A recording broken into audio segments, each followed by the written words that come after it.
All right, when you think of the world's richest countries, What pops into your head? probably oil-rich nations in the Middle East, right? Or maybe some financial hub in Europe. But what if I told you the world's next economic powerhouse could be a landlocked country in the Himalayas? I know, it sounds pretty out there, but today we're going to break down the surprisingly strong case for Nepal. I mean, it sounds almost impossible, doesn't it? We're talking about a nation with a GDP per capita of roughly $1,350. And the big question is, how on earth could it get to the level of, say, Qatar, which has a per capita income of over $100,000? That gap is just massive. But stick with me because there's a potential path, and we're going to walk through it. So here it is, laid out, plain and simple. You see the current reality, and then you see this almost unbelievable future potential. But this isn't some fantasy. The journey from A to B is actually built on three huge, game-changing pillars that could completely reshape Nepal's entire economy.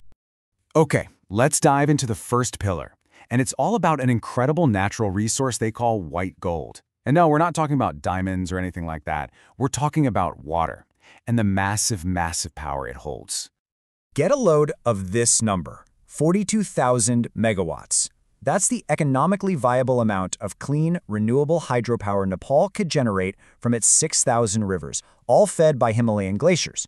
To put that into perspective for you, that's enough juice to power several countries the size of Switzerland. It's just staggering. But here's the part that'll really blow your mind. See that tiny little sliver on the chart? That's the 3% of its hydropower potential Nepal is actually using right now. The other 97%? It's just sitting there, completely untapped. We're talking about one of the largest green energy reserves anywhere on Earth. And this isn't just about keeping the lights on in Nepal. Oh no, the strategy is way bigger. The goal is to become a regional energy hub, basically South Asia's battery. Imagine just exporting tons and tons of clean, surplus energy to its power-hungry neighbors like India and Bangladesh. It's a brilliant move.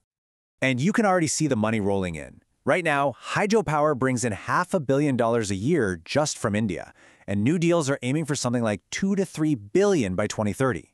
In fact, the World Bank figures that if Nepal just develops 20% of this capacity, it could permanently add 2 to 3% to its annual GDP growth. That's enough to literally double its typical growth rate.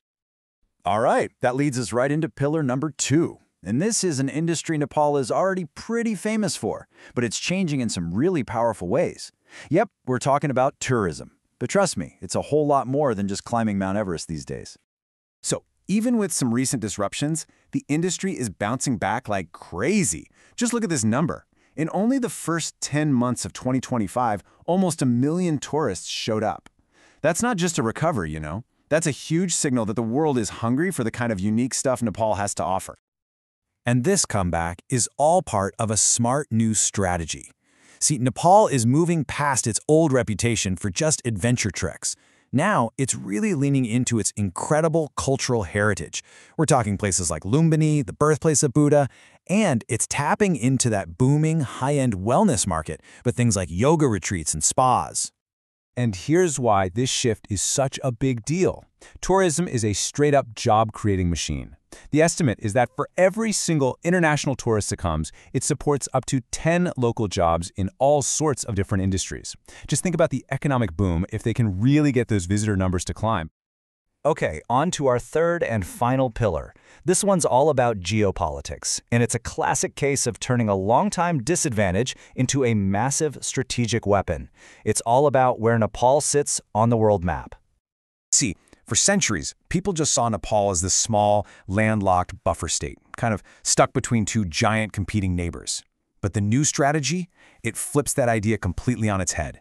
Nepal isn't a buffer anymore. It's a bridge, a super important economic link connecting two of the biggest markets on the planet.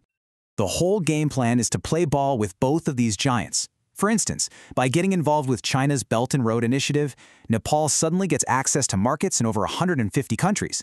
This is huge because it breaks its old reliance on trade with just India and helps pull in fresh investment for growing sectors like IT and manufacturing.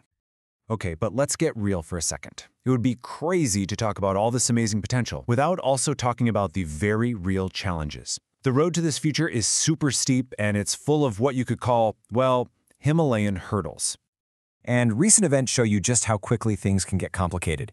I mean, in 2025 alone, you had these big economic reforms being proposed, but then major protests led by Gen Z erupted over corruption. And the end result? Economic growth forecasts for the next year got slashed. You can really see that roller coaster right here. After a solid rebound in fiscal year 25, that unrest caused a big dip in the forecast for 26. But, and this is the important part, look at the potential for 27. If they can get things stable again, the economy has everything it needs to bounce right back, and fast. And these aren't small problems. We're talking about deep-rooted issues. Political gridlock that stalls crucial projects. A serious problem with the perception of corruption. The country is also on an international gray list, which basically scares away investors. And to top it all off, you have hundreds of thousands of young Nepalis leaving every year for work, which means the workforce at home keeps shrinking. So when you weigh all this massive potential against these really serious hurdles, what's the verdict? Is this whole thing just a pipe dream? Well, not necessarily. What we might actually be looking at here is the blueprint for a whole new kind of wealth. And that brings us to this really cool idea, green wealth. Think about it. Nepal has a chance to create a totally new model for how a country gets rich, one that just completely skips over the dirty, fossil fuel-powered stage that everyone else went through, and instead builds its entire fortune on clean, sustainable, and basically endless resources. So if, and it's a big if, but if Nepal can get a handle on its political issues and really unlock these three pillars, hydropower, tourism, and trade, experts believe a sustained growth rate of over 7% a year is totally achievable. And that's the kind of growth that changes a country in a single generation. And this quote from the World Bank's chief economist in 2025 really just nails it. The resources are there, the potential is obvious, but the key, the real secret sauce, has to come from within. It's all about bold action at home and having the political guts to actually follow through on these big reforms. When it comes down to it, Nepal's story is still being written. It's a country standing at a major crossroads. One path leads to this incredible future of green wealth, and the other path, well, it's getting stuck in the same old problems. The potential to be a role model for the whole world is right there for the taking. The only question is, will they seize it? What's your take? Let me know.